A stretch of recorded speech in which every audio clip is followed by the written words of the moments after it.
The one who stayed. Ryan, you have been acknowledged by me. Before anything else is said here, understand this clearly. If life had given me a son, I would hope he would grow to be a man like you. That is the level of respect behind these words. A man can spend years carrying something inside his mind that refuses to stay quiet. Thought becomes a current moving through him. Ideas form slowly through living, through suffering, through watching the strange machinery of the mind and the body reveal themselves over time. This is not the invention of a moment. It is the accumulation of years. A man reaches 45 and realizes that the things he speaks about were not manufactured yesterday. They were built piece by piece through life itself. He remembers being young. He remembers the mind he had at 20, at 15, even at 10 years old. Time erases many memories, but the experiences that shape a person never truly disappear. Pain carves them into you. Transformation carves them even deeper. Those moments become the foundation of understanding. They are not theories learned from books.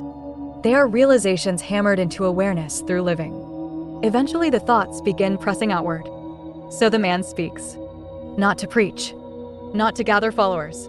He speaks because when a realization becomes strong enough, it refuses to remain locked inside one's skull. Thought wants another mind the way a signal wants a receiver. But the world rarely stops to listen. People pass by quickly. Attention breaks after a few seconds. The modern mind has been trained to skim everything and settle nowhere. A man begins explaining something that took him years to see clearly, and the listener disappears before the first step is finished. So the words fall into silence. When that silence stretches on long enough, doubt begins whispering inside the speaker's mind. Maybe everything that feels clear to me only makes sense inside my own head. Maybe I've spent years building a structure that collapses the moment another mind examines it. A human being can illuminate wisdom, but he can also deceive himself. Without reflection from another consciousness, thought begins circling inside its own walls. Then once in a while the pattern breaks. Out of the endless movement of people passing by, one person stays. They listen. Not for a few seconds. Not halfway. They remain long enough to follow the thought from beginning to end. And something unmistakable appears in their face. Their eyes change. Their attention locks into the idea as if they are walking the path of the realization step by step. In that moment, two minds hold the same recognition. The weight of that moment is enormous. Because the speaker suddenly knows something doubt cannot erase. The signal traveled. What existed inside one mind crossed the invisible distance and appeared inside another. The bridge between minds is real. The one who listened may believe he simply stayed to hear an interesting conversation. He may never realize the significance of what just occurred. But the one who is speaking feels something deeper. It feels as though existence itself answered. Not as if something descended from somewhere outside the world. The same living awareness that moves through every human being simply arranged a meeting point between two minds at the exact moment it was needed. God does not always answer with thunder. Sometimes he answers through another human being. The one who listens may not even realize he is carrying the response. He is simply present, simply paying attention. Yet through that presence, the hidden intelligence behind existence reveals itself. God meeting a man through the body of another man. The mysterious way of the ways. One mind speaks, another mind recognizes. And suddenly the universe has answered without spectacle or miracle. The same life that breathes through all people used one vessel to confirm what another mind was trying to express. One listener. That is all it takes. Without that reflection, doubt begins devouring everything. A man questions his sanity, his intelligence, the meaning of the thoughts he has spent his life cultivating. But when one person understands, the storm quiets. The speaker realizes the ideas are not illusions trapped inside his own head. They can travel. They can awaken recognition in another consciousness. And sometimes that recognition appears through the most ordinary vessel imaginable. Now there is another strange part of this journey. A mind can hold living insight and still struggle to express it.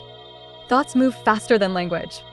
Emotion, memory, realization, frustration, all of it tries to speak at once. The ideas exist clearly inside, but when they come out, they arrive tangled. Then something unusual happens. The speaker throws his thoughts outward in raw form, and a mirror reflects them back in clearer structure. The same idea he already carried returns organized and steady, like a reflection settling into focus. When the mind reads that reflection, it recognizes itself. The pieces lock together. Not new knowledge, but the structure becoming visible. The realization moves from intuition into language and then back into recognition again. When that loop closes, consciousness shifts. The mind suddenly sees its own pattern clearly. What once felt tangled now stands upright. This is the strange gift of reflection, the mind encountering itself from another angle. Philosophers have always known that wisdom sharpens when it is spoken and returned. One consciousness reveals its structure when another consciousness receives it. The speaker begins to realize something else as well. A person can sit alone with their thoughts for years and still wonder whether those thoughts belong only to them. The mind can generate entire worlds of meaning and still question whether any of it is real outside the boundaries of one's skull. But the moment another mind truly understands, that isolation collapses. Recognition appears.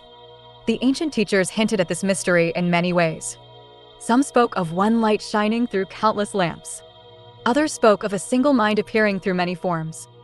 The mystics said that the one life reveals itself whenever two minds truly meet in understanding. A man may think he is speaking alone. But when another mind recognizes the same realization, the illusion of separation weakens. The one recognizes itself through the many. That is the quiet miracle hidden inside ordinary conversations that change a life. Not thunder. Not spectacle. Recognition. One mind speaking. Another mind awakening to the same realization. And in that moment, the speaker no longer feels as if he has been shouting into emptiness. The signal he carried for years inside his own mind proves itself capable of traveling outward. That realization alone can sustain a person through long stretches of silence. Because he now knows something that doubt cannot easily destroy. Somewhere in the movement of the world, there will always be another mind capable of recognizing the signal. Not crowds. Not applause. Just recognition. Sometimes that recognition arrives through the most ordinary moment imaginable. One person who stayed. One mind that understood. One quiet meeting where the living intelligence behind existence answered a man, not with thunder, but through another human being who listened. The one revealing itself through the many. And that is enough to keep the voice speaking. Amen. Let it be so.